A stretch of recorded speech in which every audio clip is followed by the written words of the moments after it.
이슈가 뉴스를 바꿉니다. 세상을 깨우는 황보선의 출발 새아침. 네, 다양한 우리 사회 이슈를 초선 의원들의 시각으로 살펴보는 초선 열전 시간입니다. 오늘은 스튜디오에 두 분 직접 나오셨습니다. 반갑습니다. 먼저 장경태 더불어민주당 의원 나오셨습니다. 안녕하십니까? 안녕하세요. 장경태입니다. 반갑습니다. 자, 허은하 국민의힘 의원님도 함께하십니다. 네, 안녕하세요. 허은하입니다. 네, 반갑습니다. 자, 먼저 김호수 검찰총장 후보자, 이제는 이렇게 부르면 안 되겠네요. 검찰총장. 이제 인사청문 보고서가 이제 단독 채택됐고 여당에서 이제 33번째 야당 패싱이라고 하는데 장관급. 자, 먼저 장경태 의원님, 이거 단독 채택한 이유 좀 설명해 주십시오. 일단 국민의힘은 개점 휴업 상태인 것 같습니다. 국회 개원이 1년이 넘었지만 국회 부의장 추천도 아직 안 하고 있고요. 여러 가지 협의를 많이 하자라고 하시지만 가장 중요한 협의의 모체라고 볼 수 있는 국회의장단, 예. 국회는 의장 1명에 부의장 2명이 있는데 그 중에 국민의힘 몫인 국회 부의장조차 지금 추천하고 있지 않아서 어떻게 이 의장단 구성도 못한 상태에서 협의를 할 수 있는지 그 부분 한 가지 말씀드리고 싶고요. 여러 가지 인사청문회를 했지만 저도 지금 인사청문회 1년 동안 5번 정도 해봤습니다. 근데 본인들께서도 그러세요. 이게 참 반대하기도 참 그렇지만 반대 입장을 해야 될 수밖에 없다라는 식의 말씀을 하시는데 맹목적 반대라든지 실적 쌓기용 반대라든지 이런 것들을 계속 그게 누적되면 양치기 소년 되는 거거든요. 차라리 정말 적절한 시기에 정확하게 반대를 하시고 그러면 또 그 부분을 협의를 하시면은 정말 좀 더 바람직한, 좀 더 성숙한 인사청문회 문화가 되지 않을까 조언드리고 싶습니다. 예, 의원님 보니까 야당석은 다 비어 있더라고요. 네. 불참한 건데. 아마 현장 가면 화병 날 것 같다. 네. 그래서 예. 안 가지 않았을까라는 이제 우스갯소리도 있는데요. 예. 저도 실제로 그 임혜숙 과기부 장관 당시 후보자 예. 그 청문 보고서 채택 과정에서 경험을 했습니다. 그러니까 저희 야당에 대한, 그러니까 저희가 도착도 안 했는데 이미 시작했었고 야당에 대한 의사진행 발언도 주지 않았고요. 여당은 이제 표결도 없이 후보자 청문 보고서 채택을 시켰거든요. 근데 이 모든 게 국회법 위반이었어요. 그래서 사후에 과방위원장께서 총대 메고 사과를 하셨지만 이미 임명이 된 이후에 얼마나 큰 의미가 있겠습니까? 그래서 법사위에서의 그 불참도 같은 맥락이라고 보고요. 현장에 있으면 진짜 화병 납니다. 그래서 지금 문재인 대통령 그 의중에 따라서 민주당이 장악한 그 국회까지 좀 일사불란하게 움직인다라는 느낌을 받게 되는데 그러한 모양새가 좀 북한 같다는 생각이 들고 일당 독재 체제와 흡사한 모습 아닌가라는 말들이 많이 나오고 있습니다. 이번에 33번째 단독 채택인데요. 저희가 말합니다. 노무현, 이명박, 박근혜 정부 단독 채택이 30건이었거든요. 30건 합쳐서. 예. 예. 근데 문재인 정권에서 지금 33번째 단독 채택이 있어요. 예. 그래서 이제는 단독 채택하고 그런 거에 놀라지도 않습니다. 그러니까 화병 대신 그냥 참고 안 간 게 아닐까라는 농담들을 지금 하고 있습니다. 예, 알겠습니다. 자, 어쨌든 임기 오늘 시작합니다. 2년 임기. 그리고 이제 김호수 검찰총장 앞으로 이제 대충 했던 그림은 좀 그려진 것 같은데 이미 박범계 법무장관 그려놓은 것 같은데 조직 개편 예고돼 있고 이제 대규모 이제 대폭 검사장급 인사도 좀 예상할 수 있을 텐데 어떤 점을 좀 눈여겨봐야 되겠습니까? 이거는 먼저 허은하 의원님. 그 김호수 후보자가 어떤 분인지 본다면 향후 예. 어떻게 이제 할지 예상해 볼 수 있을 것 같은데 그 김호수 후보자가 작년에 라임 사건 보고받은 위치였던 거 그리고 또 법무부 차관에서 퇴임한 뒤에 약 8개월 동안 법무법인에서 변호사로 그 라임 사건 수임하고 고액의 자문료 받은 거 알고 계실 테고 이게 이제 문재인 정권이 청산하겠다고 나섰던 전관예우라는 적폐거든요. 그리고 또 김호수 후보자 아들은 공기업에 지원하면서 굳이 이제 예전 버전으로 그 아버지가 북부지검장이라는 문구를 기입한 것이 밝혀졌고 그 채용에 대해서도 그래서 말이 많습니다. 이 또한 문재인 정권이 청산하고자 했던 적폐거든요. 그래서 조직 개편에 관해서도 검찰 내부에서는 지금 검사장들이 보임된 지 1에서 3년 정도밖에 되지 않은 상황에서 그 대규모 인사를 낸다는 것을 받아들이기 힘들다고 이야기하고 있습니다. 이런 문제들이 해소되거나 또 충분히 설명되지 않은 채로 여당이 채택을 강행했기 때문에 이런 부분 지속적으로 감시해야 되지 않을까 하는 생각이 듭니다. 예, 자, 장경태 의원께서는 김호수 리더십 뭘 좀 눈여겨봐야 되겠습니까 앞으로? 일단 검찰 내의 안정적인 재정비가 하실 것 같고요. 뭐 여러 가지 이제 검찰총장 추천 인사위원회에서도 나왔습니다만요. 뭐 사실 기수도 높고 또 전 정부에서 주요 보직을 다 거치신 분입니다. 예를 들면 이 요직 중에 요직인 중앙지검 특수부장을 이명박 정부 당시 했었고요. 검사장 승진은 박근혜 정권에서 했습니다. 여러 가지 주요 요직과 검찰 내에서 어찌됐건 신망과 능력을 높이 사고 있는 분이란 건 뭐 두말할 필요도 없는 것 같고요. 이 여러 가지 방금 로펌 당시에 정관님 말씀하셨는데 이 로펌에 속하는 변호사가 모든 사건을 수임하거나 모든 사건을 변론하진 않습니다. 단순히 소속이 되어 있다고 해서 그걸 가지고 비리다라고 얘기하시거나 혹은 마치 아들에 대한 이 채용 비리가 있는 것처럼 말씀하셨는데 절대 그렇게 말씀하시면 안 되고요. 여러 가지 인사청문회 과정에서 나왔습니다만 만약 그게 사실이라면 이 인사청문회 과정에서 충분히 검증하지 못한 국민의힘 법사위원들께서 무능하다라고 시인하시는 거기 때문에 저는 그 부분은 아니라고 보고요. 일단 이 여러 가지 여러 검찰 개혁과 과제 또 이 보완과 완수라는 측면에서 김호수 검찰총장이 앞으로 역할을 잘 하시기를 또 기대합니다. 예, 그러면은 이제 김호수 검찰총장이 앞으로 이제 이른바 그 검찰 개혁 마무리 투스타 이런 역할을 제대로 해야 된다 이런 말씀인가요? 뭐 잘 하시길 바라죠. 알겠습니다. 그럼 저 허은하 의원께서는 어떤 역할을 앞으로 해야 된다고 보십니까, 검찰총장? 지금 예. 저희가 예측하기로는 법무부 차관 시절 그 친정부적인 성향을 드러내서 네.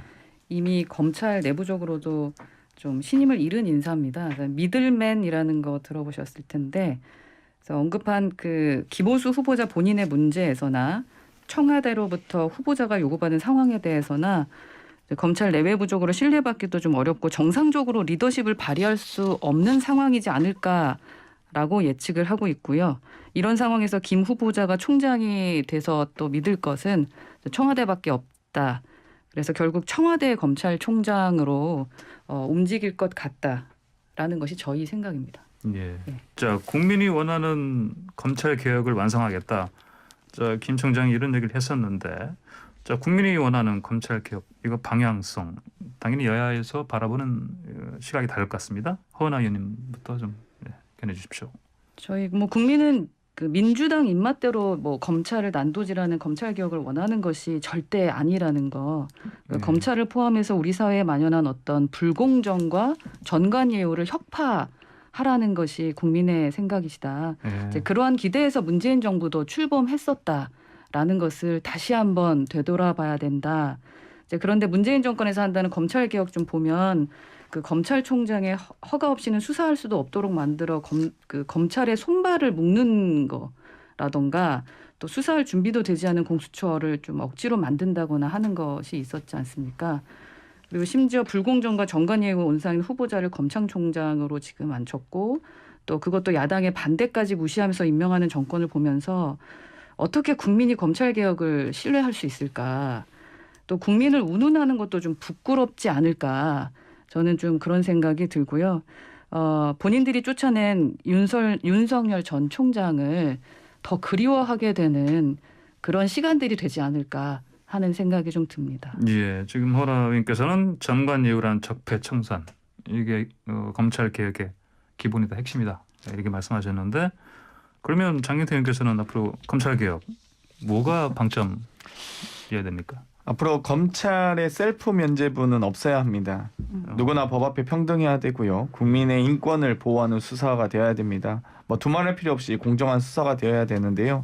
설사 자신의 일가와 관련된 수사일지라도 외압이나 어떤 의혹이 전혀 없이 수사를 해야 된다고 봅니다. 다만 방금 이 김호수 총장에 대해서 친정권 인사다라고 하시는데 뭐 여러 가지 어떤 수사 상황에 대한 점검을 하거나 뭐 보고를 받거나 그러면 친정권 인사고 또 보고받지 않으면 패싱 인사고 뭐 어떻게 하라는 건지 모르겠습니다. 그렇기 때문에 정말 국민이 바라는 이 공정한 수사 또 평등한 수사 인권 보호하는 수사 수사를 잘 하시길 뭐 잘한다고 제가 장담하기는 어렵겠습니다만 정말 잘 하시길 정말 응원하고 있습니다. 예, 알겠습니다. 자, 여의도 조선열전 장경태 더불어민주당 의원 허은하 국민의힘 의원과 함께 스튜디오에서 진행하고 있습니다. 유튜브에서 YTN 라디오 검색하시면 보이는 라디오로 두 분 의원 모습도 함께 감상하시면서 토론 즐기실 수 있습니다. 자, 다음으로요. 윤석열 전 검찰총장 장모 최모 씨 재판에 넘겨졌는데 검찰이 재판부에 징역 3년을 구형했습니다. 검찰 판단 옳다고 보십니까? 장경태 의원님 먼저.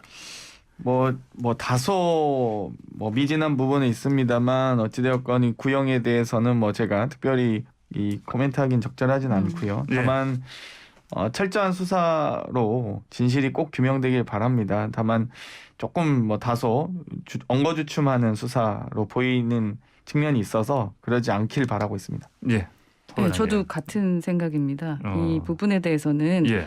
검찰의 구형에 대해서 뭐 병원 관여인지 정치적 수사인지 뭐 이런 부분을 제가 말씀드릴 건 아닌 것 같고 당연한 말씀이지만 뭐 구형이 실형으로 판결이 나면 긍정적인 요소로는 볼지 못하지 않을까. 네. 일단은 우선 지켜봐야 될 것 같다라는 예. 답변으로 갈무리하겠습니다. 알겠습니다. 자, 주제를 좀 바꿔보겠습니다. 요즘 소득 논쟁 오세훈 서울시장하고 이재명 경기지사 사이에 불붙고 있습니다. 이재명 지사가 먼저 차별급식 시즌 2다 이런 발언을 한 게 발단이 됐고요.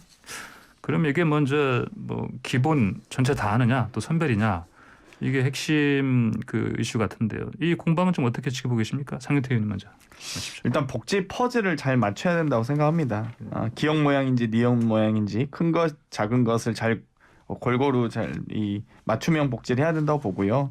예, 어찌됐건 기본적으로 이 복지 논쟁이 있다는 것은 바람직하다고 생각합니다. 다만 이제 그 강론으로 들어가서 이 과연 이 복지 정책이 현재 대한민국 현실에 부합하는지 또 혹은 사각지대를 제대로 메우고 있는지를 잘 점검해야 될 것 같고요. 이와 같은 공방은 앞으로도 정치권에서는 좀 더 정책 공방이 많아졌으면 좋겠습니다. 예. 자, 의원님. 이게 기본적으로는 안심소득과 기본소득은 좀 비교 대상은 아닌 것 같다라는 좀 생각이고요. 예. 이재명 지사가 당내 그 이낙연 전 대표와 정세균 전 총리의 기본소득 비판이 들어오자 예. 그 뒤에 억지로 이제 오세훈 시장의 안심소득을 좀 끌어들인 모양새라고 저는 판단하고 있습니다. 그래서 그 안심소득이라는 것은 일정 소득에 미달하는 가구의 소득을 지원하려는 것이잖아요. 예. 그래서 기존의 복지 시스템에 대한 개선 시도입니다. 오세훈 시장 역시 이 시도가 근로의혹이라던가 복지 모델에 대해서 어떤 영향력을 가져올지 사실은 살펴봐야 한다고 하면서 또 종합적이고 정책적인 접근을 좀 강조했거든요. 예. 반면에 이재명 지사의 기본소득은 이제 무언가를 나눠줘야겠다라는 그 당위성이 낳은 어떤 상상력에 불과하다라는 생각이 좀 들고요. 그 경제 시스템이 어떻게 운영되고 기본소득이 어떻게 이를 보완할 수 있을지에 대한 고민은 좀 결여돼 있는 것이 아닌가라는 생각이 들고 이제 결국 재원도 국민에게 걷겠다는 것인데 이게 어떻게 대책이 되는지는 솔직히 좀 의아스럽긴 합니다. 예, 알겠습니다. 근데 이제 이 이재명 지사 이 아이디어가 뭐 이제 당연히 대선을 이제 대비한 포석이다 이런 분석이 있는데 다른 이제 대권주자들은 충돌을 피하면서도 주요 공약 기본소득 이걸 다시 뛸 기회를 잡았다. 이런 분석 어떻게 보십니까? 이거는 먼저 장경태 의원님. 네.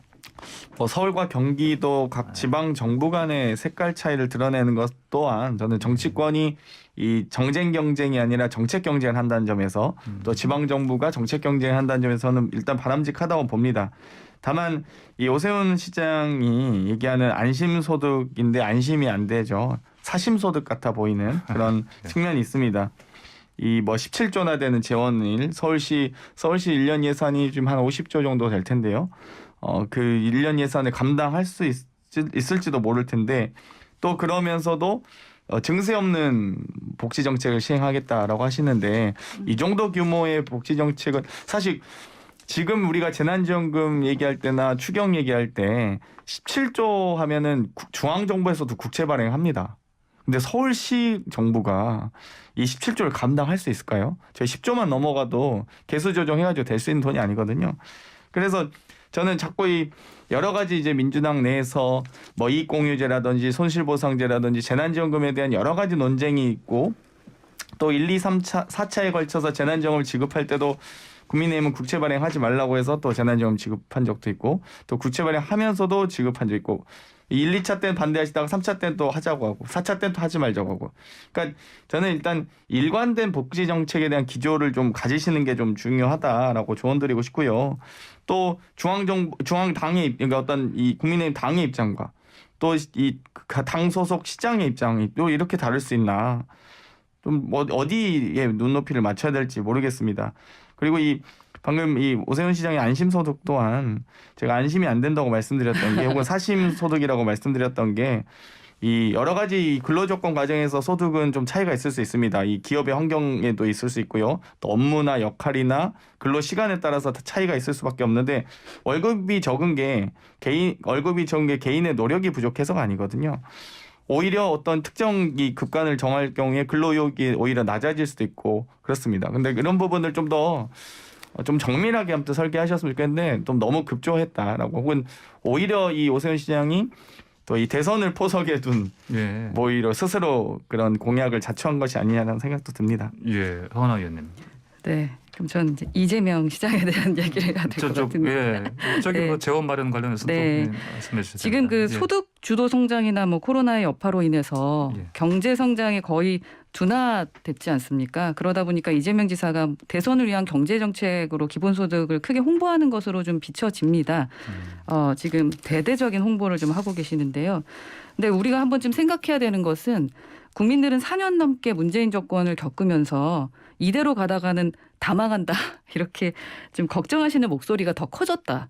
그게 현실이다라고 좀 생각해야 될 것 같고 다시 기본소득 얘기로 돌아오면 그 현금 주면 싫어할 사람이 누가 있겠습니까? 이제 하지만 이제 세금으로 현금을 나눠주실 것 같으면 차라리 세금을 덜 걷는 거 그게 먼저 아닐까. 그러니까 예. 걷고 나눠주는 행정비용까지 따지면은 훨씬 더 그게 나을 것 같다라는 좀 생각이 들고 이렇게 국민의 명목 소득만 늘려주겠다는 당위성만 가지고는 그 지금 현재 정책이 문재인 정권의 소득 주도 성장이라는 자체가 아시다시피 처절한 경제 파탄으로 우리가 귀결됐다라는 걸 꼭 명심해야 될 것 같다. 예. 그래서 이재명 지사 개인이 정책적으로 좀 상상력을 발휘하시는 것은 자유입니다.